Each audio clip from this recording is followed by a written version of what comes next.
Hello everyone, আসসালামু আলাইকুম। Welcome back to my channel. আবারও হাজির হয়ে গেলাম নতুন একটি রেসিপি নিয়ে। আজকে আমি তৈরি করে দেখাবো রুই মাছের ঝোল, আলু এবং কাঁকরোল দিয়ে। হয়তোবা এই রান্নাগুলো আপনারা বাড়িতে অনেকবার ট্রাই করেছেন, কিন্তু কী পদ্ধতিতে করলে এই রুই মাছের ঝোলের স্বাদ দ্বিগুণ বেড়ে যায় সেই পদ্ধতিটি আজকে আমি আপনাদের সাথে শেয়ার করব। আমার এই রান্নার রেসিপিগুলো যদি আপনাদের কাছে ভালো লাগে অবশ্যই লাইক এবং শেয়ার করবেন। চলুন তাহলে দেখে নিই কীভাবে তৈরি করে নেব রুই মাছের ঝোল। এখানে আমি 5 পিস রুই মাছের টুকরো নিয়ে নিয়েছি। এর মধ্যে অ্যাড করে দিচ্ছি হলুদের গুঁড়ো, মরিচের গুঁড়ো, লবণ এবং একটু আদা, আর দিয়ে দিচ্ছি সয়াবিন তেল।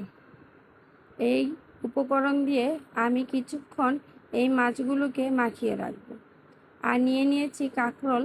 কাঁকরোল আমি একটু লম্বা লম্বা করে কেটে নিয়েছি, একই রকম করে কেটে নিয়েছি আলু। এখন একটি কড়াইতে আমি অল্প পরিমাণে তেল দিয়ে এই কাঁকরোল এবং আলুগুলো একটু ভেজে নেব। 4 থেকে 5 মিনিট আমি এগুলো একটু ভেজে নেব।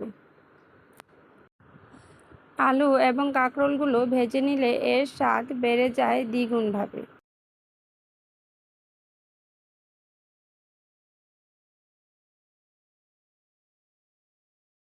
ভাজা হয়ে গেছে, এখন আমি এগুলোকে উঠিয়ে নেব। সেম কড়াইতে দিয়ে দিচ্ছি তেল। তেল গরম হয়ে আসলে আমি দিয়ে দিব মাছ। আমি মাছগুলোকে মিডিয়াম আকারে ভেজে নেব।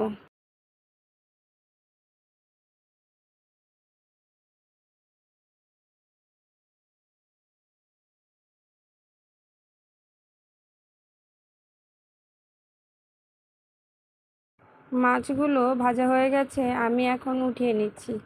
সেম তেলে আমি দিয়ে দিচ্ছি 1 কাপ পরিমাণ পেঁয়াজ কুচি। পেঁয়াজগুলো আমি হালকা করে ভেজে নেব, আমি বেশি লাল করব না। এই তো দেখতে পাচ্ছেন। এখন আমি অ্যাড করে দেব জিরে বাটা 1 চামচ এবং দিয়ে দিচ্ছি আদা রসুনের পেস্ট 1 চামচ, দিয়ে দিচ্ছি লবণ। এগুলো একটু ভেজে আমি এর মধ্যে অ্যাড করে দেব সামান্য পরিমাণ পানি। পানি দিয়ে আমি দিয়ে দেব হলুদের গুঁড়ো 1 চামচ এবং মরিচের গুঁড়ো 1 চামচ দিয়ে এই মশলাগুলো আমি ভালো করে কষিয়ে নেব। কষানো হয়ে গেছে, এখন আমি অ্যাড করে দিচ্ছি আমার ভেজে রাখা আলু এবং কাঁকরোলের গুলো। এগুলো দিয়ে আমি কিছুক্ষণ নাড়াচাড়া দিয়ে কষিয়ে নেব এবং এর মধ্যে অ্যাড করে দেব টমেটো এবং স্বাদমতো মরিচ। মরিচটা আপনারা যতটুকু প্রয়োজন অতটুকুই দেবেন। আমি সবগুলো মিশ্রণ দিয়ে কিছুক্ষণ নাড়াচাড়া দিয়ে কষিয়ে নেব। এই তো সবগুলো উপকরণ সিদ্ধ হয়ে এসেছে। এখন এর মধ্যে আমি অ্যাড করে দিচ্ছি পানি। পানিগুলো ভালো করে ফুটে আসলে আমি দিয়ে দেব এখানে মাছ।